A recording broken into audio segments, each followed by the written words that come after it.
Are you ready, kids? Get your parents' permission, check your mailbox, and grab your shopping cart. It's time for the Adventures in Collecting podcast. I'm Eric. And I'm Dave. Welcome to Adventures in Collecting, where we talk toy news, culture, and hauls, along with our journeys as collectors. Hello, everybody, and welcome back to Adventures in Collecting, Toys on Film. 2 minutes later. 2 minutes. 2 minutes later? It was like 13 seconds. No, that's the Duran Duran song. Oh, yeah. That I reference every time we do one of these episodes. One of these days, we do have to get the Toys on Film. Toys on Film. We gotta just do the cover and have it play us in one of these times. One of these times. I could reach out to somebody and see if they'll do it. I mean, hey, I'm all about that utilizing connections. Yeah, we'll put it that way. So, as you can see and hear, we are joined by our own baby Joey. We are joined by Candy Pants himself. Is this sponsored? Voice of the pod, Joe. No, Dave is trying to get us sponsored by Liquid Death. He's by murdering his thirst from inside the Fortress of Solitude. Sponsored by Liquid Death. I didn't know that Liquid Death delivered to the Fortress of Solitude. Is that I think it's a DoorDash deal. Yeah, you can get it on Grubhub. Was Gary responsible for that? He gave the code. Yeah. Okay, good. So if you haven't figured it out already, we are here with another edition of Toys on Film to talk about 2025's Superman.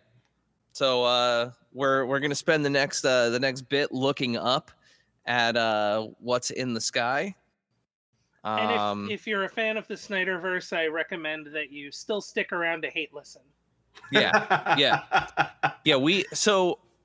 We are going to be brutally honest about our feelings. Oh, in the least brutal way possible. Yeah. But before we do that, let's take care of a little bit of housekeeping. For those of you that do like the Snyderverse, I have a contest for you. So speaking of the Snyderverse, we are giving away this month a Platinum Edition, honestly really cool figure. It is the Henry Cavill Superman from the Snyderverse films. It is the patina graffitied statue of Superman. So it's got the false god spray paint on it. You can have a wonderful action figure of a statue with a cloth goods cape, which is a choice. I mean, this figure came out with a rubber cape. I figured this would have been the one to put back out with the rubber cape, but the soft goods cape is in there, and it's like when they put sports jerseys on statues. Yes, during the playoffs. We'll go with that. There we go. But all seriousness, this figure is really cool looking. And I have never seen it in person until Dave found it. I have not seen it since. So it's the only one I ever saw. So if you are interested in adding this figure to your collection, we welcome you to join everyone else who is interested in adding this figure to their collection at AIC_podcast on Instagram. Just look for that pinned post, follow the instructions, and enter for a chance to win. And we'll be announcing the winner on August 1st, along with the August giveaway. So definitely make sure you stick around and see what's up next. I don't know what we're giving away in August yet. It's still too early in July for me to think about that. But we do have we have them all set up. I just forget what it is. Yeah. Assume that it's probably related to an event that's taking place in New Jersey in 2 weeks. I don't think it is. Oh. I thought it was. No, I don't think we have a wrestling thing next. I honestly don't remember what it is. Okay. I really genuinely don't remember what we're giving away next. But it'll be something cool. I know what we're giving away the rest of the year. I just don't remember what order things are. So you'll have to find out in August. Yep. But yeah, so with that takes care of our. We usually do themes. That's why we usually do. That is correct. We usually do themes. Was a good but guess. it I was guess a good bad guess. It was a logical guess. So yeah, so we are here to talk about 2025 Superman. The film, as of the time of this recording, the film has not yet been out for a week yet. I think it's like 5 days at this point that it's been out. 5 days, wow. And yeah, actually a little longer if you got the Amazon advanced screening. So some people saw it. Yeah, some people saw it. On the 8th. Like one of my buddies, I was very jealous. Yep, I did not. I saw it. I don't think that counts towards the box office. No. Oh. Okay. Well, then it made even more money than they than they said it made. But yeah, so Superman, the official, I guess we'll say the official kickoff of James Gunn's DC film verse. I mean, we'll get into it, but it definitely, I think you could consider Peacemaker and those were free tickets. So they Creature wouldn't Commandos. count. Yeah, Peacemaker and Creature Commando. Yeah, those were free. No, you had to pay. You had to get them through Fandango. You just needed to use your Amazon account. I think the proceeds did go to the Boys Club of America. So I don't think it was a. So it probably doesn't. Yeah. Got it. Okay. Well, that makes sense. But yeah. So Superman. Dave, do we have any stats prepared for this? Yeah, I'm pulling them up now. Okay, I will continue vamping while you do that. Joey, you have. I have something that I saw today that I thought was rather interesting. This made more money in 48 hours than the last 4 DCEU films. Yes, I actually saw that stat as well. Yeah, so that is the last. Yeah, it was The Flash, Aquaman 2, Blue Beetle, and Shazam 2.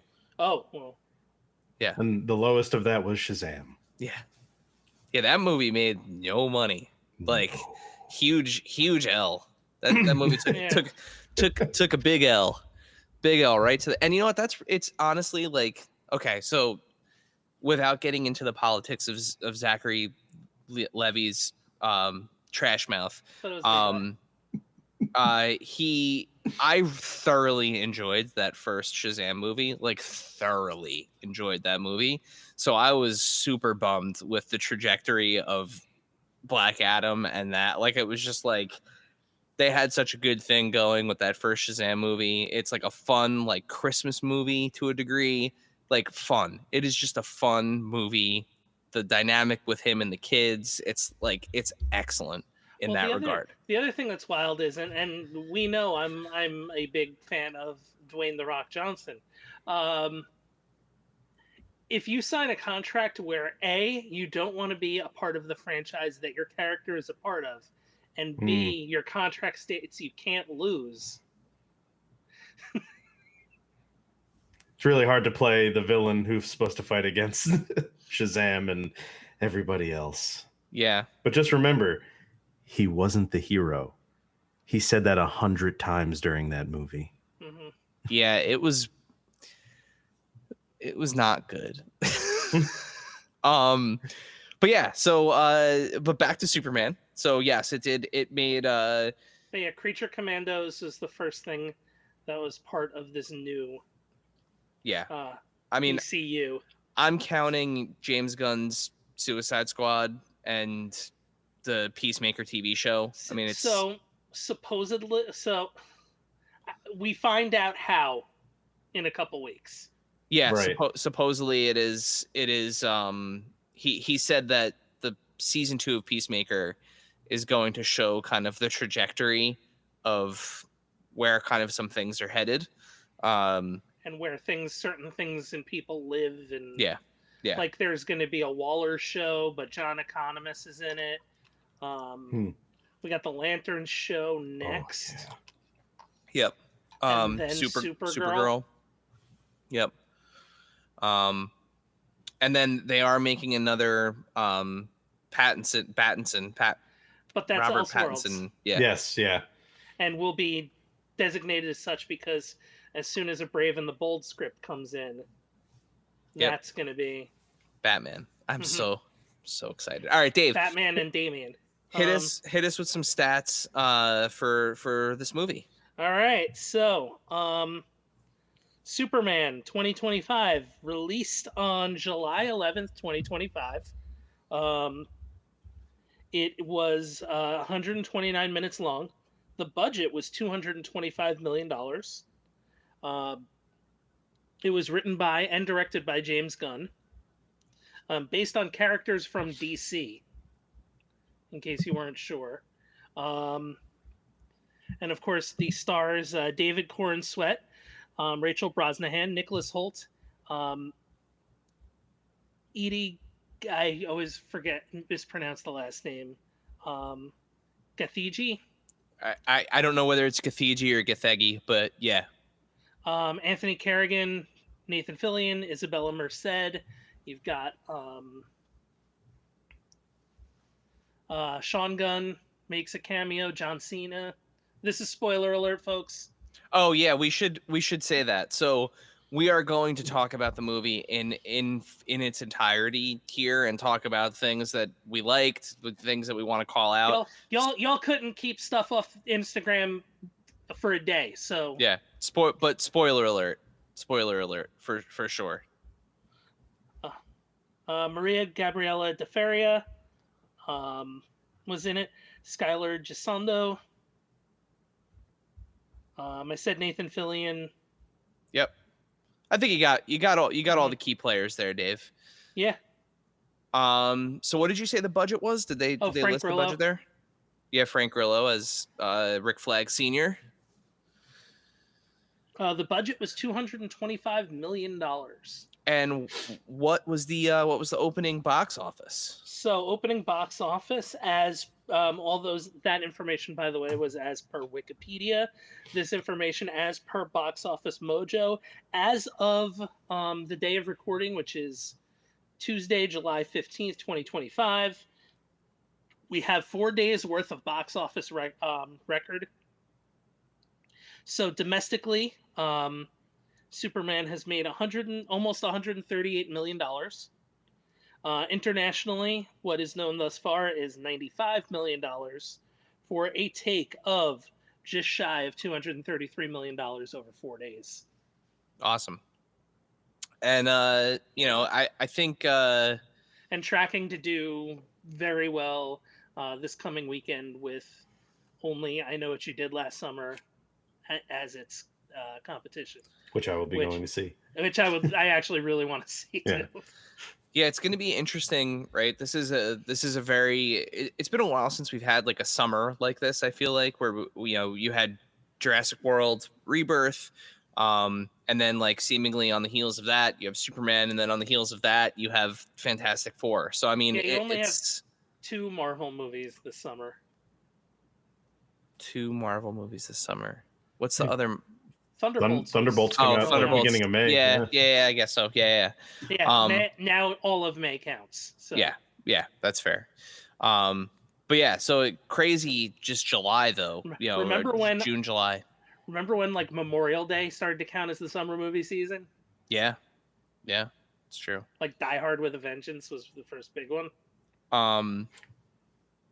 But yeah, so I saw this on Sunday, so just a couple days ago. I think Dave, you saw it the same day as me. I did as well. Joey, you had a day on us, right? I was Saturday. So I think we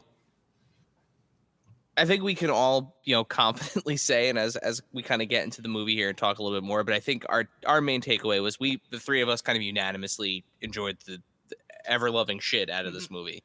Yeah, I like when Superman's like a dorky Boy Scout who punches things, and he literally says "golly" at one point. And gosh, yeah, and gosh, yeah. He goes "golly," and you're like, "Golly." Yeah, I mean, this was so. Admittedly, I will say going into this, admittedly, I'm not the biggest Superman guy. Like I never like Superman was never like my favorite hero. You know, I kind of always thought of him as kind of Boring. OP and boring. You know, like he can't lose. Like even like, you know, growing up as a kid in the 90s with that amazing animated series, the Bruce Timm Superman series, you know, that led into like the Justice League and stuff like that. It was still just Batman was always so much more interesting to me. I thought Batman had the better villains. I thought Batman had, you know, the better story, the better character development, the better motivation. Like he was just so much more interesting. Batman's rogues gallery is definitely, I think, has a deeper bench than Superman's does. I mean, you can make the argument that it might be one of the best in comics. I think Spider-Man probably, you know, or X-Men, probably the only thing that really rival Batman's rogues gallery. Yeah, but in theory, like a lot of those villains are everybody's villains. Well, especially Spider-Man. He likes to share. And or steal from other people's universes. But the thing with Superman that I've realized as I've gotten older, I've developed an appreciation for some of the subtleties of Superman. Mm-hmm. And I think part of my appreciation that I've developed over the years is because cinematically he's been kind of dreadful for a long time. And it's made me appreciate like the complexities. I would say for the entirety of your lifetime, because you went from like I liked Brandon Routh Superman. He portrayed Superman very well. I thought he did a very good job at taking over for Christopher, because it was a sequel to the Christopher Reeve universe. So it was like he did a fantastic job at it. Yeah, I think it's actually technically Superman takes over for Superman 2. Is it 2 or 3? I forget. I feel like 3 and 4 kind of get retcon there. Maybe. Yeah. I think it's technically he doesn't mention Richard Pryor at all in Superman Returns. No. It's a shame. But to the point of using the score and everything like. Yep. Right. Yeah. And and he returned to the role too as kind of like the Kingdom Come Superman in some of the CW stuff. In Crisis, right? Yeah. But to that point, I've developed this kind of appreciation for Superman. So I went into this kind of like very open-minded, like hoping to kind of experience some things cinematically really for the first time in a movie theater, right? Because like by the time I was watching, you know, all of us, I mean, Christopher Reeve Superman, those first two came out before all of us were born, right? And I think even the second one was, if anything, you were like 1. I was, if anything, I was a baby. I know Superman 3 and 4 from my youth. But like, you know, we all kind of experienced those. Like I saw Superman 4 in the movies. Yeah, I mean, Quest for Peace was 87. Yeah, so I was not born yet. So I went into this with kind of like an open mind. I love James Gunn's work. You know, his the other movies and TV shows that he's done have all been phenomenal. I hear great things about Creature Commandos. I have to go back and watch it now. Yeah. I haven't seen it yet. It was one of the better. I mean, next to My Adventures with Superman, which I heard Creature is great Commandos. Too. Yeah, My Adventures with Superman is right next to the animated series, and just like it really blows things away. Count, though, right? Or it's not part of the. No, that's an Elseworld. That's like anime Superman, right? Anime style. He also has like a Sailor Moon transformation sequence. It's great. Fantastic. That sounds amazing. But yeah, so I mean, this was let's kind of start at the beginning here, right? So you what's really cool about this movie is you get dropped right into the story. No pun intended. We do not have to we do not get the typical origin story that we would get with a Superman movie. So it felt very much like panels of a comic book, you know, at that point, you know, with the whole like what was it, like 33 years 33 years 3 months, or 3 years 3 months 3 days 3 hours, right? Yeah, that was the first time Superman has ever lost. Yeah, it was really like a jarring intro. And you know, it's that what we saw in the trailer, right? The him laying in the Arctic, which or you the assume is going to be Antarctic. like second act. Yeah, yeah. I thought that was kind of shocking to see that first. But yeah, right off the bat, I mean, you're introduced to Superman. He's, you know, he just got the shit kicked out of him. So, I thought that was really kind of clever, playing up the humanity of the role, like the man part of the Superman, like right out of the gate. I mean, some of the most interesting Superman stuff is Clark. Like that is some of the most interesting storytelling.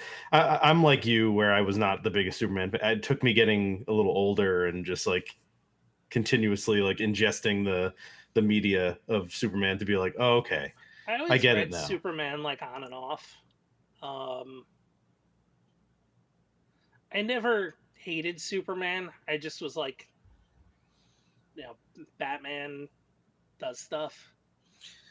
I feel like, I mean, Superman always does stuff too, but you always feel like, you know, Superman is, you know, off fighting aliens, whereas like, or like punching robbers, whereas like Batman's like in the middle of some like insane crap. Yeah.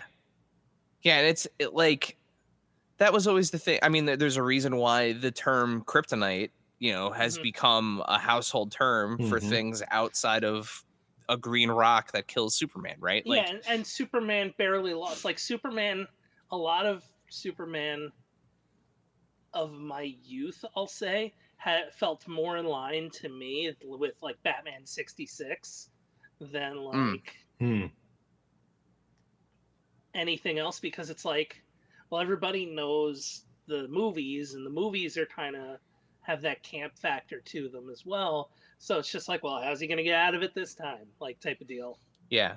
And I mean, the whole kind of adventure of the week premise with Superman, I think that works very well for his character. I mean, I talked about it on the show during our top 10 of the first half of the year, but like Fleischer Superman, prior to anything else, was like, that was my top tier version of Superman. Like, when I close my eyes, I think of him punching that mummy in a museum and like giant robots and stuff. Like Superman, adventure of the week, pulpy Superman, like low character development, like very one-dimensional short bursts. Like, for me, that was how Superman worked best. The moment you put him in a situation like the Justice League, or, you know, on his own show where he had like an arc and a narrative, it never really worked for me, because with the exception of Christopher Reeve, because I do like those first two films.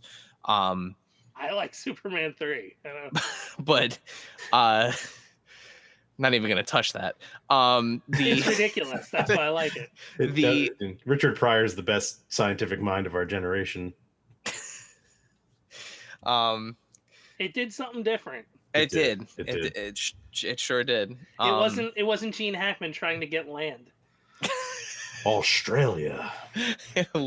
Well, I mean, even in this one, it's funny, right? Like, that's one of the things that it ends up being. Lutherland, or whatever you called it, or Lutherania, or Lutheranian, or Luthoria. Yeah. But the land isn't the goal.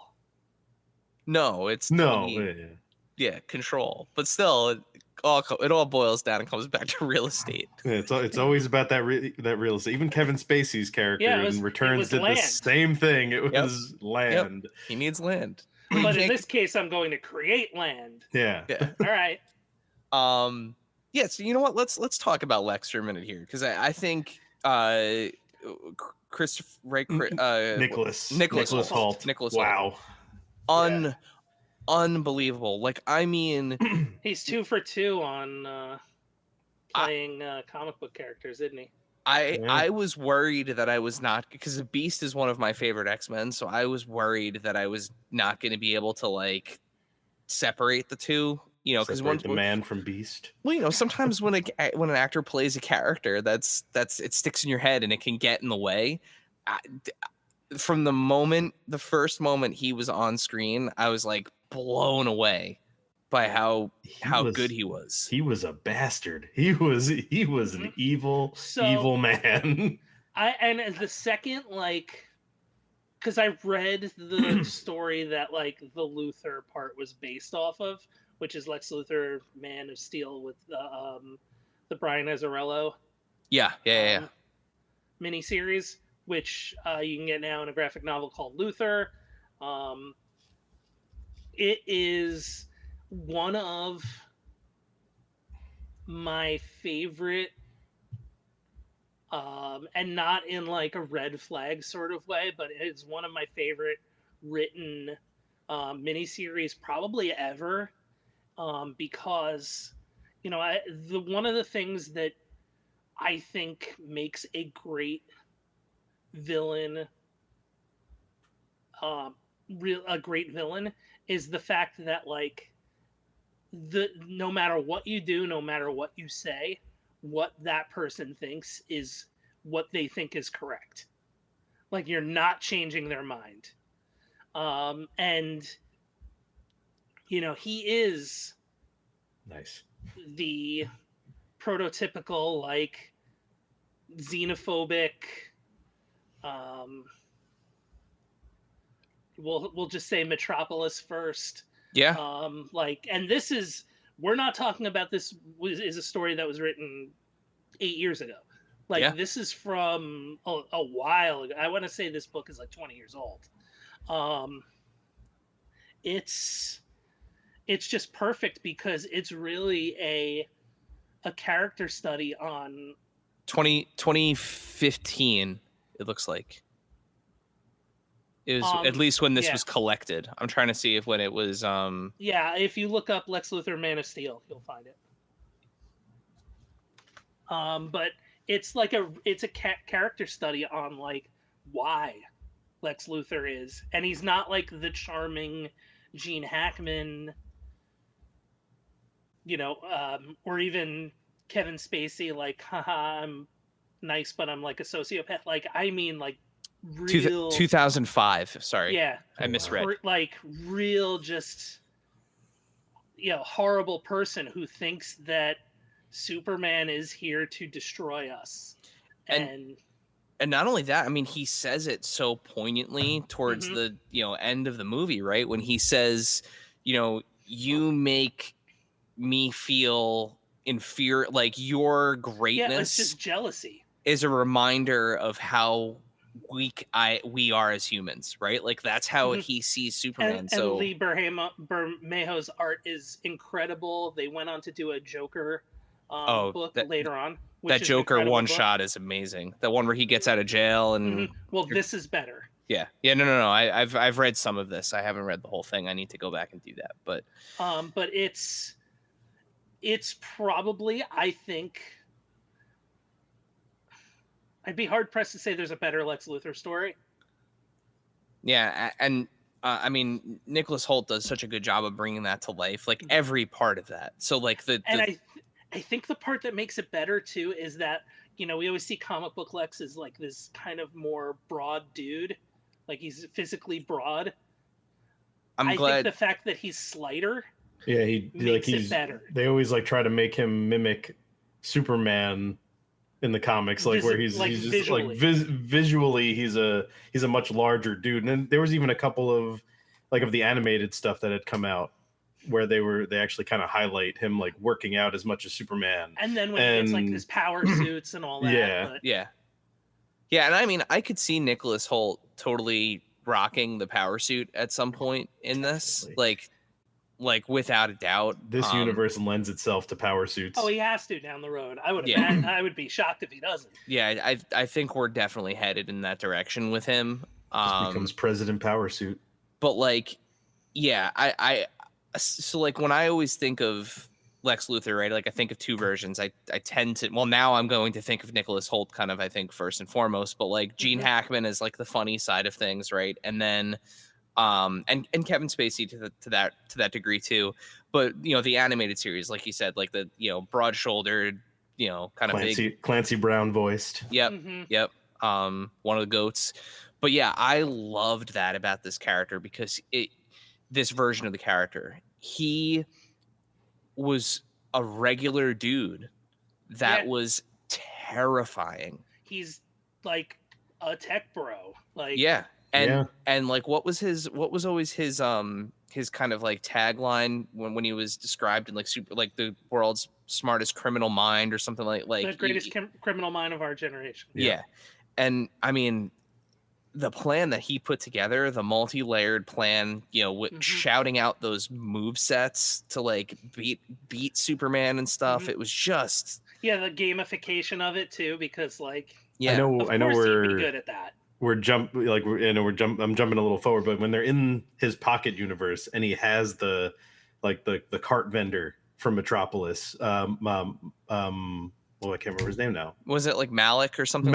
Or Mala? Yeah, something like that. Or Malai.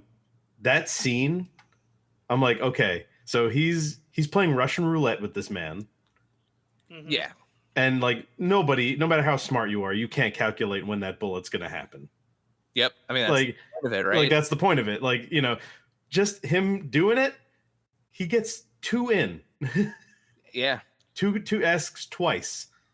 Guy died. I'm like, he just killed that guy. And, and he even says, "Oh, that didn't last as long as I thought it was going to. I'm gonna go get another person now." Yeah, but I like that even him, like he's like, "I'm gonna go get Clark Kent," and you're like, even he was fooled, like hypno glasses, baby. Yeah. But here's the thing: Lex is smart enough to figure it out. Yes. Oh yeah. He's just so blind with like rage and jealousy that. And this is another thing that's from the comics, where there's like an old issue where they tell him, like, he develops this computer and these programmers to like find out who Superman is, and they tell him it's Clark Kent, and he fires them because there's no way that could be right. Yeah.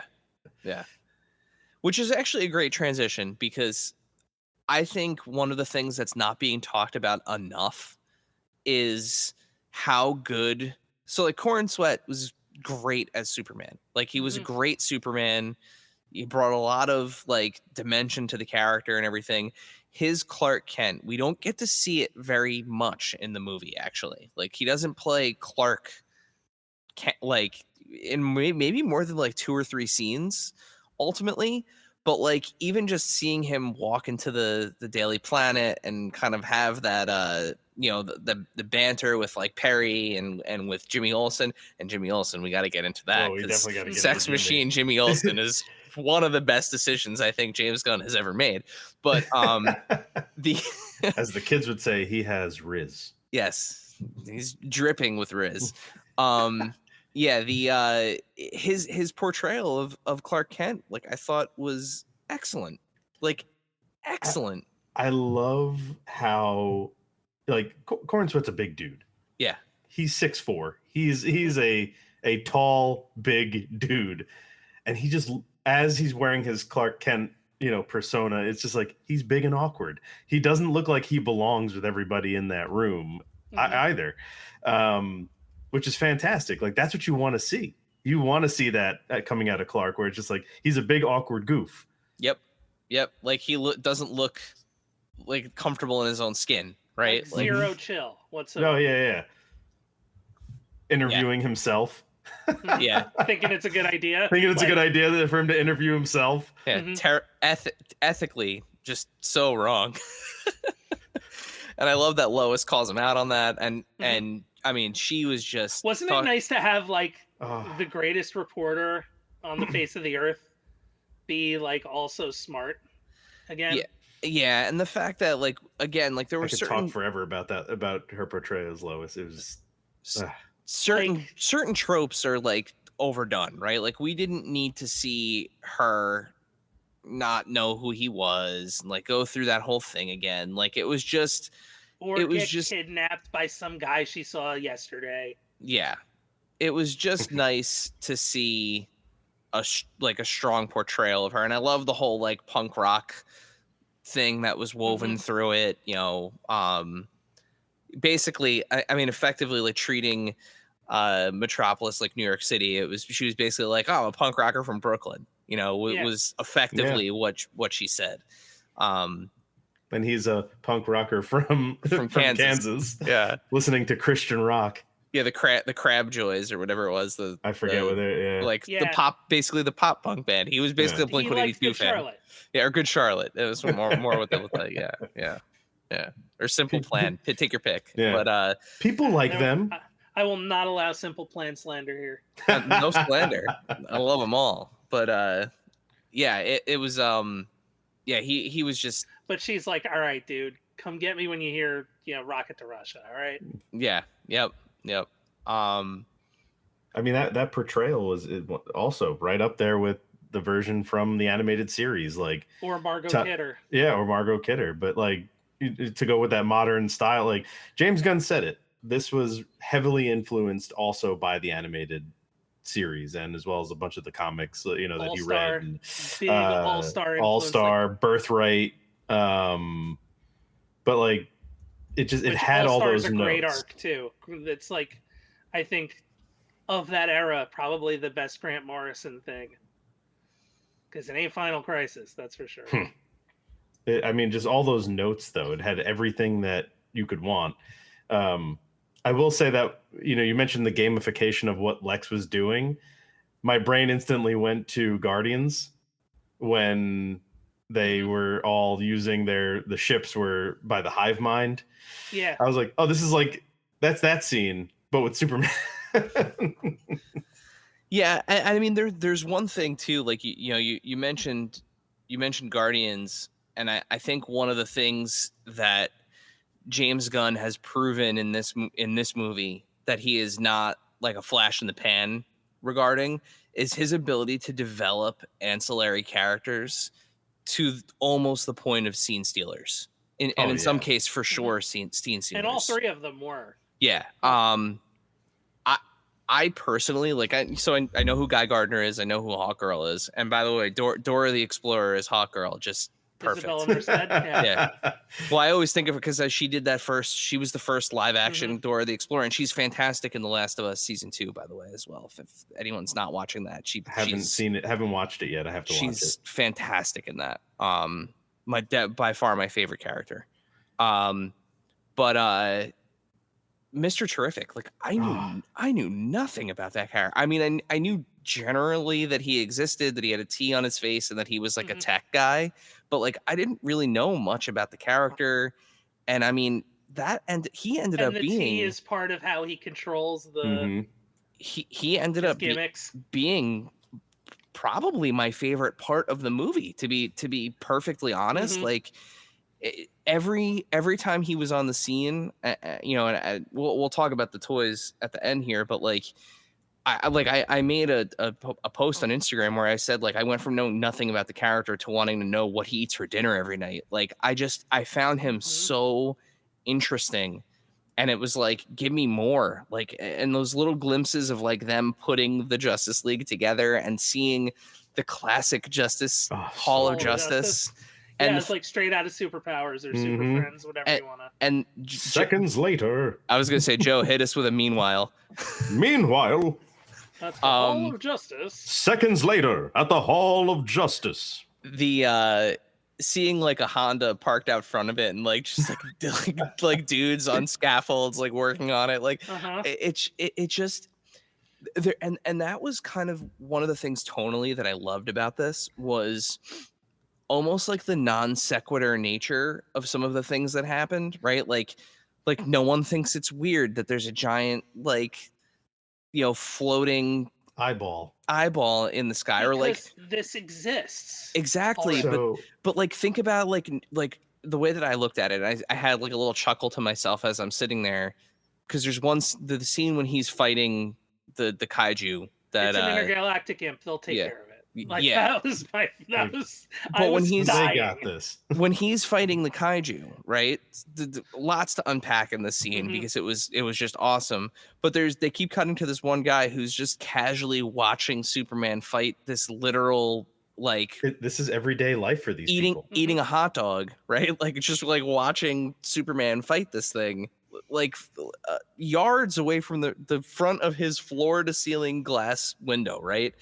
Like these people have adjusted to the world around them in a way that we as like people who grew up in New York and New Jersey, like when you see weird stuff in New York, you're just like, like you don't even react to it. You just keep walking, or like you're like, I want to talk about this kaiju scene. And these people are in Delaware. Eric, you've been to Delaware.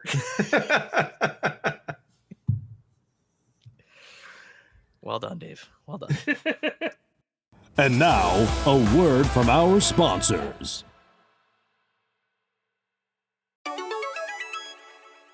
This segment is brought to you by our friends at Chubsy Wubsy Toys. A traditional mom-and-pop toy store in Little Falls, New Jersey, Chubsy Wubsy Toys brings you the best new toys from the brands you love without the hassle of pounding the pavement searching for them at larger retail stores. Visit them in person at their brand new home at 101 Newark Pompton Turnpike, Suite 1 in Little Falls, New Jersey, or online at chubsywubsy.com. That's CHUBZZYWUBZZY.com. And tell them Adventures in Collecting sent you. And now, back to the show.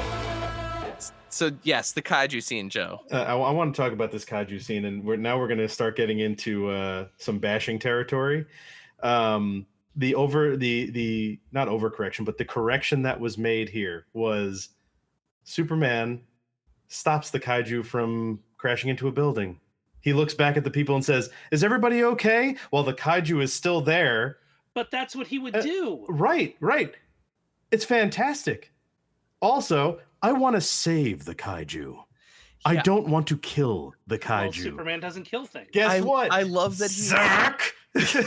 I love that he's on the ground. That was one of the moments where we got the first like gosh or like golly, because they're like go.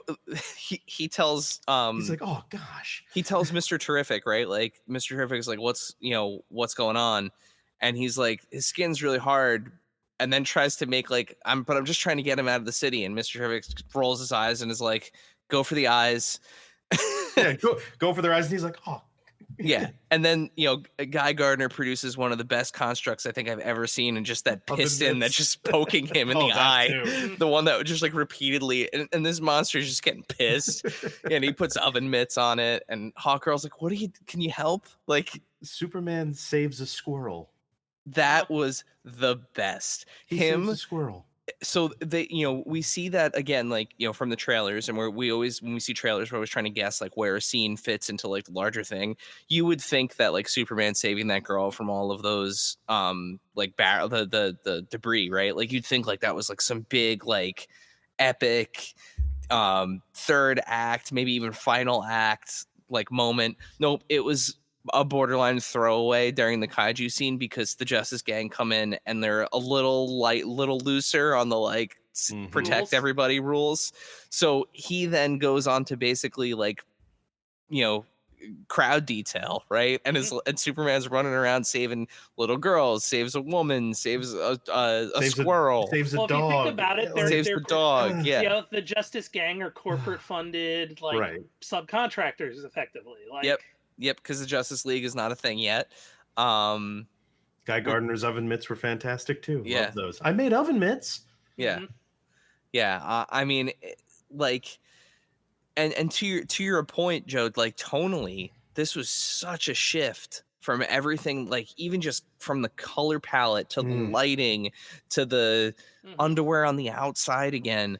Well, so and that was even the comics. Like Superman was always daytime and bright colors. Yeah, Flash very similar because he had nothing to hide. Like that was Batman works at night. Like, yep, and Batman plays a little like he's got his rules, but like he's willing to break some legs and arms and bones and to get some information. Superman actually has to actively think about pulling his punches. It's like the Spider-Man scenario. He has to actively think about pulling those punches. The monster that killed him into outer space. Yeah. Yep. Yep. It's just it's wild. That correction, and it's the best correction anybody could have ever asked for. And the whole movie, the premise of the whole movie, right, is set up effectively playing on that like weakness to a fault, right? Like he gets into that argument with Lois in the very beginning of the movie, and where he's like, you could interview Superman, and she asks him hard journalism, like real journalism questions. The war. Who said you could? Yeah, like that was outside of your doing it for me. That's what I do. Like, and he keeps repeating to the point where he gets like enraged with her, and he's like, he screams at the top of his lungs, people were going to die. His delivery of those type of things, just like you felt that in your in your soul. Yeah, like everyone's made that argument with somebody. Yeah, and it's like he is not courageous. He's righteous to a fault. And sometimes that is Superman's biggest hubris, is the fact that like he can't see past the I'm here to save people. And like whatever happens next, we'll deal with that when we have to deal with it. But like right now, like people were going to die, and I stopped that from happening. Now it turns out that like in the grand scheme of things, he was right. Like Superman was totally right. He did what he should have done. He did. He just didn't know that he was like, right. You find out at the end that it's like, okay, you know, yes, he did sort of step into Lex's trap because Lex knew that he was going to do that and knew that all of these other events were going to be set off from that, from that one singular action. And that's part of Lex's brilliance, his genius, right? Is that, you know, he knew that was going to happen. But like, it was just so refreshing to see a Superman that was, instead of being like embroiled in his emotions, was dedicated to, like, he knew what he was dedicated to. Even when Superman always has a crisis of confidence. Like that just is a thing that happens. Yeah. And I loved the spin on that in this movie too. Like the fact that the message was damaged, right? And we hear from his parents, and it's that, you know, he only knows the first half of it, which is like, go to Earth, you know. They're closet imperialists, like. Yeah.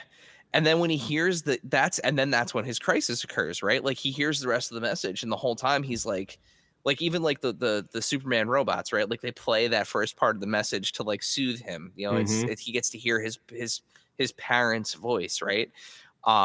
And then the spin on that, right? He hears the second half of the message for the first time and has this crisis of like, oh my God, they sent me here to rule. I made the wrong assumption. Oh my God, like, what do I do now? Like, who am I even? And then, you know, we were talking about this a little bit before we started recording, but both of you, I think Joe, you actually started to make the point that this is the best, if not the best, one of the best mom Pa Kents. Oh God, yes. And they come in clutch to pull him out of that crisis and really kind of show him who he is. That scene with Pa Kent outside of the house when Superman's eating his cereal or whatever he's doing, or Clark is eating his cereal. Yeah, we're back in Smallville. Yeah, we're back in Smallville. That legitimately brought a tear to my eye. Yeah. I'm like, he delivered it perfectly, and it's like, you're not who your parents are. We can help. We can give you tools. It's up to you how you use those tools. Yeah, you know, we're here to embarrass you. We're here to help you make the right choices. But it's up to you at the end of the day. Only use speakerphone on our smartphone, which people are like, that they're dumb. No, they're not. That's what people do. What parent doesn't do that? Yeah, the only reason our mother doesn't do that is because we've yelled at her enough to not do it. No, she does it. Speakerphone? I've never, not in front of me. Not in front, never. She knows better. I just like, I love the phone is on the table. Both of her hands are on the table, and she's looking at the phone. Yep. We've all seen it. Like, I mean, just based on the jobs we've held, and the dad's tinkering on, Pa Kent's tinkering with stuff. Like, it was perfect. Yeah. Yeah. I did have a moment though when with the message being, they were funny. Like everything was funny. The message that, you know, Jor-El had left, I'm like, oh, Superman's Goku. Yeah, pretty much. Dragon Ball, Goku hits his head, comes down to Earth, meets Gohan, and he becomes a good man. We've come full circle, right? I mean, I think that he's even that's something that's been told in comics and like James Gunn definitely pulled from source. It's not like he was like, you know what, let me make them this. Yep. And speaking of pulling from source, something else that we've seen for the first time now in movies back here on our screen here is Crypto. Yeah. The best boy ever. Mm-hmm. The bestest boy. James Gunn's dog. I was reading a stat today. I saw on X that following the opening weekend of this film, dog adoptions nationwide are up like a noticeable percentage. Google searches for like, where can I adopt a dog? Which I love. I'm super allergic to dogs, which sucks. But I love everyone else's dogs. I like to say I'm the best dog uncle. Callie adopted a Crypto toy. Yep. Aww. Yep. Callie, we found a little Spin Master Crypto toy on a little jaunt to Walmart after the movie because I needed to look for that. We'll get into it, but I'm still missing the Superman robot, so I was like, I need to go find it. But yeah, I loved Crypto, and I loved the twist that Crypto is not actually Superman's dog, that it's it's Supergirl's. If you think that if you think that Superman was mad that Lex took Crypto, oh my goodness, imagine what Kara would have done. When he comes in, where's the dog? When he busts through that door and throws that desk, and that whole thing too, like the timing of like him picking the Lex picking the mug up just in time so that way the mug doesn't get flipped at the table, and as he's drinking, he's like, "Who's this stupid white dog in a red cape?" Once again, my wife leans into me and she goes, if he does anything to this dog.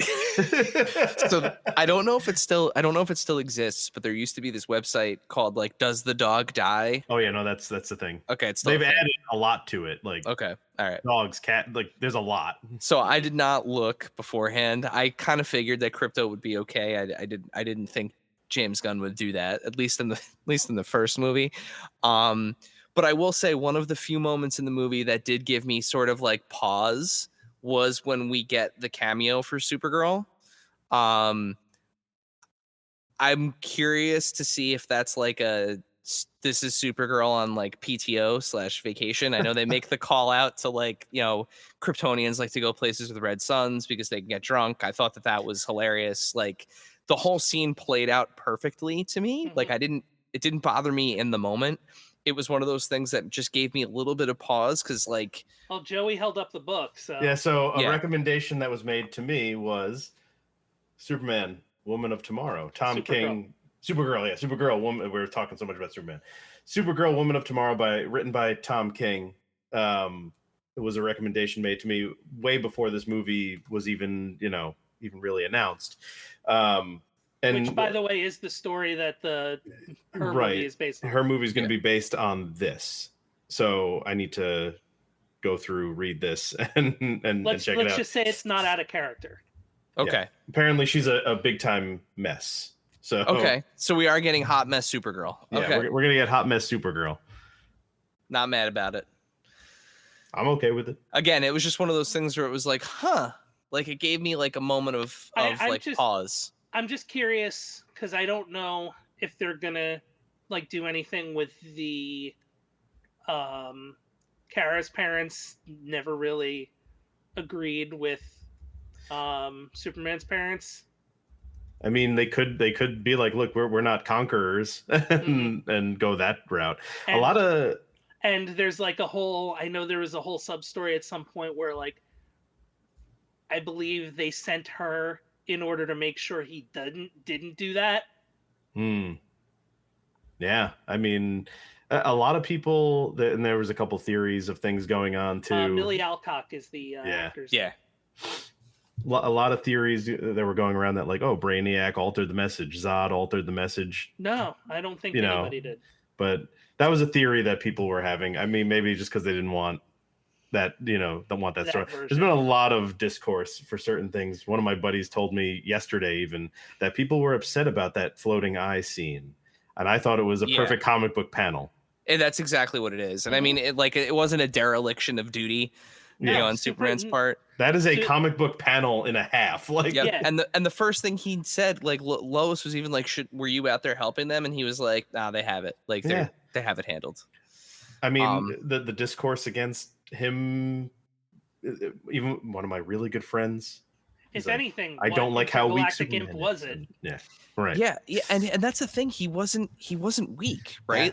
I did a whole entire dissertation for my buddy. Mm-hmm. If you read the thing at the beginning, this is the first time he's ever lost. Yeah. He lost because he's fighting a clone of himself. When he fights Kryptonians, he gets fucked up. Yeah. One of them kills him. Yeah, one of them kills him.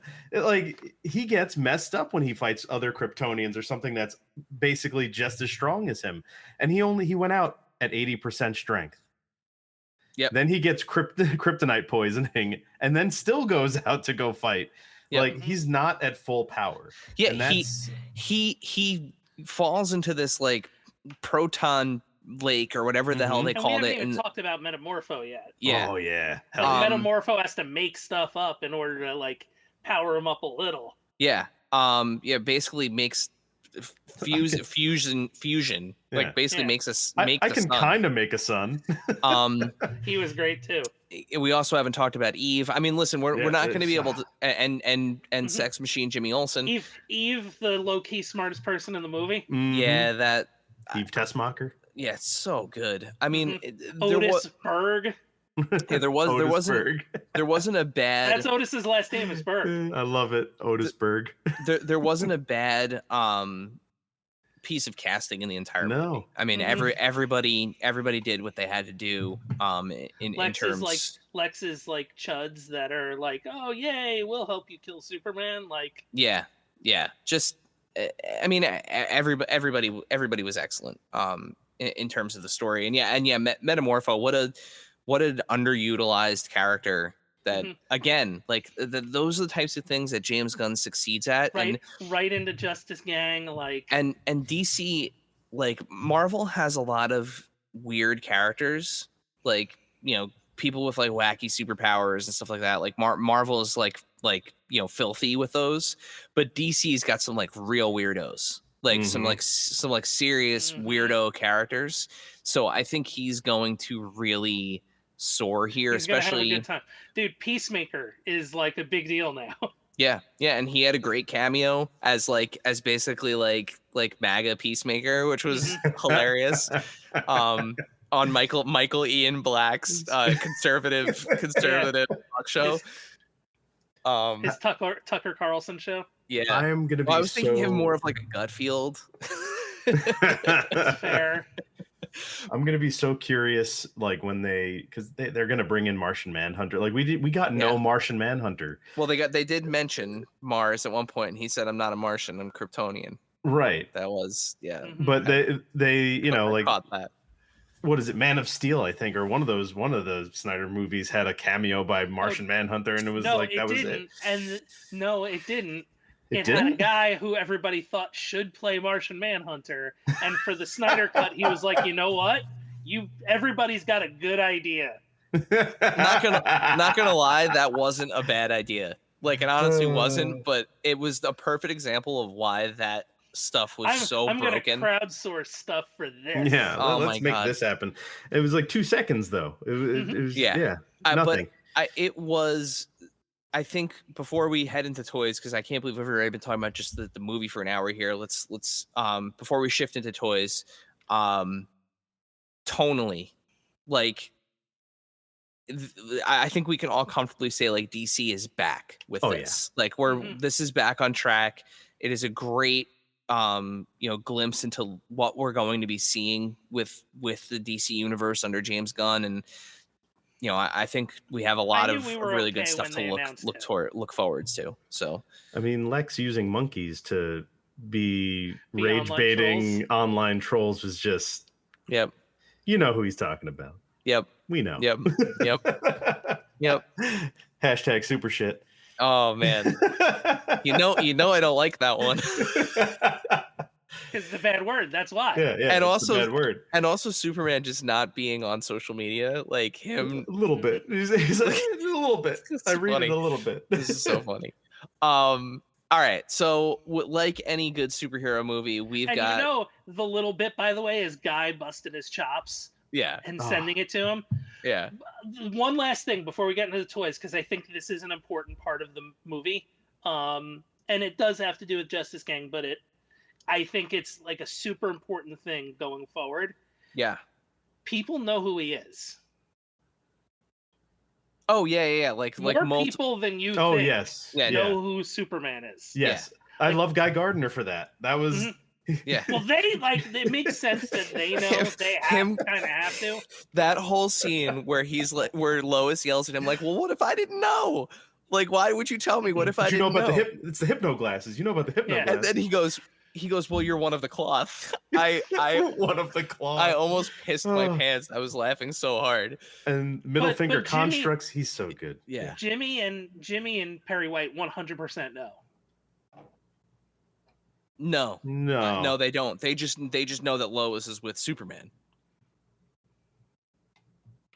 I think they know. Actually, no. You know what? I take that back. You're right. Because how would they? Lois has never interviewed Superman before. Mm-hmm. So when they walk away at the end together to go on their interview, they both know. Yeah, 100%. Yeah, they know. They definitely know. That's funny. I didn't really think about that until right now. They definitely know. Yeah. I mean, the people at the Daily Planet are not dumb. Maybe Cat Grant doesn't know. Well, and Lombard definitely doesn't know. Lombard is dumb. Lombard is dumb. Cat Grant was so good. So good. But yeah, I think this is just going to be one of those instances where Clark Kent like quietly goes away. And he's just Superman. I think at some point they're going to be like Clark, and he's going to be like, "Who's Clark?" And they're gonna be like, "Come on, dude." Roll their eyes. Yeah. Like in the Justice League movie or something. Like they're gonna be like, "Come on, dude." So Batman's gonna know as soon as he shows up. So let's talk about toys. No, Batman won't. Batman will know because he has to. Because he detectives his way. He's the world's greatest detective. So there have already been a ton of toys for this movie, which is amazing to see. Love to see it. Everything from kid related stuff all the way up to like adult collector and beyond, right? So we got a chance to see a preview of some of these at New York Toy Fair, which was awesome. We have actually a review up of this 2-pack up on our YouTube channel right now. So the Superman and Kaiju slime battle takes some Kenner-esque liberties in terms of what actually you get in terms of play features, which I absolutely love. But you do get to liquefy his guts. So you do get to liquefy his guts. So if you have a little Mr. Terrific, he can do his thing. So this is also the first and so far only Hammer of Baravia figure, which is super cool because of course this is a character within a character, right? And then this is neat, right? Because pretty sweet. We get the Luthor Corp pack. I will say it's Luthor Corp, much more of a mouthful than Lex Corp, but maybe he'll change it after he gets out of prison. Maybe rebranding. But you get a couple of the 6-inch heroes here. You get our very own little baby Joey. And what's really neat is you get a what if Lex had a power suit. Yeah. So maybe at some point, we know that the toys are made off of concept art a lot of times. So maybe at some point Lex was supposed to wear the power suit. It's possible. But yeah, there's a whole range of really cool. I wouldn't be surprised if it was like a surviving the pocket universe thing or like Yeah. There's a whole lot of really cool controlling Ultraman, something along those lines. Spin Master stuff out there. And then moving on from Spin Master, so NECA's got this amazing quarter scale. So it's at like 12, 13, 14 inches, something like that. Quarter scale action figure. What's really cool is a friend of the pod, Blaine, posted some awesome behind the scenes. I don't know if you guys had a chance to see this. He actually got to go on set to the Fortress of Solitude. Oh, that's awesome. I didn't see him here. So he was there while you were out for lunch.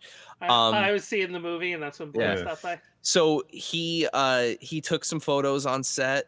He brought his sketchbook with him. They weren't allowed, so they went as part of like a merchandising thing. They got to actually talk to James Gunn. They got to see the real costume up close. They got to see the Superman bots up close. They learned about how the Fortress of Solitude was going to work and everything, but they weren't allowed to take any photos or the photos that they did take. They couldn't access them until after. They basically had to like give them over to Warner Brothers, and Warner Brothers was like, after the movies come out, we'll give you your photos back. Oh wow. But what he was allowed to do was, for the purposes of the toy, was sketch. So he posted pictures of his sketches of the suit, and a lot of the things that James Gunn was saying about the suit, like it's not supposed to be skin tight or like tactical. It's supposed to fit like a tailored suit. So like it has give, it has wrinkles, it has textures and things and different fabrics and things. Like his mom helped make it. So yeah.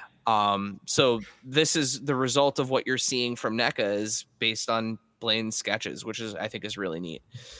So then we have SH Figure Arts, Bandai and Tamashii Nations entering the fray here with their version of Superman.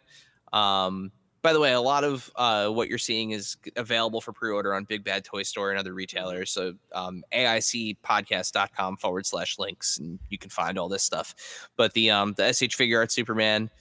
Then you've got the Beast Kingdom. So this is the... I never saw that one. This is their 8-inch Superman. So it's part of their 8-inch action line.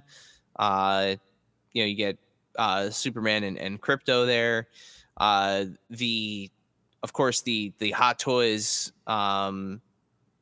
deluxe 1/6 scale Superman and Crypto. So this is your 12-inch figure there. But again, with like the cloth goods, and then we get into McFarlane. So for a company that is potentially moving out of the DC world, they have one could say they've delivered heavily for this movie. So there are 2 store exclusives. So one being this, there's actually more than 2 store exclusives. There's 4. There's 4 store exclusives. So one is the Superman robot, number 4, Gary. This is of course, Gary, voiced by Alan Tudyk. So you can find this at Walmart. I'm going to move myself over here. The other 2 exclusives are Mr. Terrific. Such a good likeness. So Mr. Terrific, and this is again Walmart exclusive. This is part of the deluxe line, so it's the $35 figure. So it's got the interchangeable. Oh, no, he doesn't also have a face hole. He also has a face hole, Dave. And yes, I'm going to show it. So he's got. This is a family show. Oh God. He's got the interchangeable face plates. So yeah, but they look really great. This is an awesome figure. Is so off-putting. Yeah. How dare you show his face hole? Awesome figure. The other exclusive is the Battle Damaged, which I didn't realize until I opened it. The Battle Damaged Ultraman. So much like the regular Ultraman, he's got some crap, but he just had some cracked glasses and some like dirty deco. The dirty figures are Target, correct? Walmart for this one. So the other dirty figure, we'll get to that in a moment. We've got Nicholas Holt's Lex Luthor, which hand looks incredible. Baby Kaiju. I'll have this tomorrow. No face hole on this one. It's full heads. Yes. We've got Metamorpho. I love Metamorpho. Dude, everyone who passed on that Metamorpho early is like kicking themselves down, me included. So you got the regular version of Superman here. So this is the standard $25 Superman. This has a dirty variant, which you can find at Target. So a battle damaged, dirty variant. And then you've got the deluxe, which I have here. This figure is amazing. I have him as well. You've got the soft goods wired cape. This is a fantastic figure. Really, really good figure. And then this is the regular Ultraman there. So you can see it's just without the battle damage. McFarlane also has an entire wave of superpowers. So great. The main players here, the Fortress of Solitude, and then the T-Craft. Whole lot of Superman. They've got a 1/6 scale PVC statue, and then they also have. I must not have a picture of it here. Sorry. There's also a 1/6 scale resin statue. That's like a $300 like big statue. And then you've got these sort of Todd's mods. They're not labeled Todd's mods, but the Metamorpho certainly looks like one. But yeah, vinyl. They're big, really, big. Vinyl figures. Say they're bobblehead size. Yeah. So you got the kaiju. You got Baby Joey. Aw, Baby Joey. And the kaiju. And Metamorpho. Yeah, and Metamorpho. So it's a wild Metamorpho. So really, really cool offering out there for toys. And then I would be remiss if we didn't also mention the popcorn buckets. Hold on. So Joey's gonna get the one that he got from AMC. But I'll talk about the Cinemark one real quick. Is Crypto's Dog Bowl. So if you go see it at Cinemark for 20 human US dollars, you can eat your popcorn out of a dog bowl like a Kryptonian dog. I like how you said human dollars, like Danhausen set the pricing. And then Joey, what do you got there? I've got this popcorn bucket, which is your Daily Planet newspaper holder, which is pretty awesome. This thing opens up right in the front here, popcorn being there. But the other fun thing is you can swap the article on the front. Very cool. People have been storing comic books in there, I've heard. Interesting. Really? I mean, the whole... I guess it could work. Do you does it open anywhere else? Does it open at the bottom or anything? No. That's weird. Whoever started doing this whole popcorn bucket thing at movie theaters, I hope they're making a lot of money, because I was gonna say Disney in the theme parks. Well, that's why I didn't. That's why I specifically said at the movie theaters. Whoever went to Disneyland or Disney World and was like, we should do this for movies. And then they decided to do that one with Dune, but you know what? Well, I said it earlier when you talked about face holes. I'm not gonna sully the family nature of the show. Or Hugh Jackman's mouth. Yeah, the Wolverine mouth one, I think, is probably. There's that too. That was probably the best one for that whole thing. There's two for Fantastic Four. I saw the read, the one where he's the handle. His body is the handle, and his arms are like grasping the popcorn bucket. There's that one, but did you see Galactus? Yeah. But there's also Herbie. Did you see the Herbie one? The Herbie one has like sound effects and light. It's got light sound effects, lights. You can hold the drink in his head. Yeah. And then there's like the storage for the popcorn, and he also has storage for candy. Yeah. Is the storage for candy in his legs? Might be in. They're making a separate one of the Thing, and it's going to be in his pants. It's going to be the Thing's candy pants. It's candy time. There it is. Say the thing, Joey. Say the thing. Oh man, I wore this shirt 2 weeks early. Damn. Where's the original Burf? I need to get one of those. All right, but yeah. So I think the last thing that we need to say before we depart here and end this is would you out of 5 Archies, how do you rate Superman? And would you recommend somebody to go see it? I mean, what's the scale based on? Every movie or Superman movies? Did you enjoy it? Your level of enjoyment of the movie? 5 out of 5 Archies. I would recommend anybody. My wife is not a Superman fan, and she actually enjoyed this movie. My 4-year-old loved it. I loved it. I left the movie theater and bought a Superman shirt. So I mean, like I would give it 5 out of 5 Archies too for enjoyment. It's same right up there with 78. Like, who are we kidding? Yeah, and then that was the other question I was going to ask. Where do you rank this in the pantheon of Superman movies? Because they're 1 and 1A. Yeah, I mean, my favorite Superman movie before seeing this was probably Part 2. Donner Cut, yeah. The Donner Cut. Was probably my favorite. The Donner Cut is good for historical purposes. I just said the Donner Cut, like repeating Joey. The original Superman 2. I like the Donner Cut. But... was my favorite. I wish they put the money and effort into the Donner Cut that they put into the Snyder Cut. I also like the 3-hour Superman 1 cut too. I am very heavily influenced by recency bias. Like I know that. So I'm afraid to put it as my favorite, but my gut is telling me that this is my favorite Superman think it'll movie. hold up. So I think the reasoning behind it being the favorite is, we all know the story of Superman, right? We know his planet explodes. We know his dad. We know the whole thing, and the fact that it skips over, just like Spider-Man did for Marvel as well. Like, we didn't need to see Spider-Man getting bit, by the spider. Same thing with, we know what's going to happen with Batman. They're not going to show his parents dying and the pearls hitting the. Yeah, I was going to say I never need to see the pearls landing in a puddle in an alleyway ever again. Right. We don't need that. We're skipping to Damian. Well, yeah, I mean they're going. Sure. They're going right to Damian in this.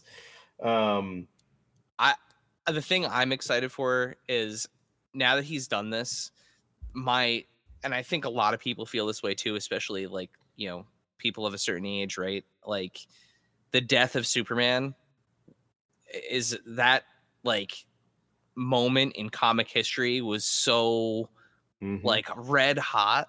I would love to see him tackle this. I would like to see him tackle it much farther down the line. Like not next, but like because we did get that. And it was bad. No, but like I want like Steel and Superboy and like the Eradicator. Like I think Cyborg. I think how do you know that name? Mullet Superman. I think he would do so well with that. Oh, like, 100%. Like James Gunn. It can't be a movie though. No. I think that's going to be something that he builds. Actually, you know what I would do? I would do Death as a movie. Reign of the Supermen as shows, and then that'd be cool. Return of Superman as a movie. The other thing that I would love to see him do as well is like Darkest Night. Like I think that would be really, really cool, in this universe. And obviously I'm just excited to see the Justice League come together. I'm excited to see what he's going to do with Batman. I'm excited to see what the future holds for the Flash and for Wonder Woman and Aquaman and Well, we're getting Lobo. And we're getting Lobo. We're getting Booster Gold. Yeah. As a sitcom.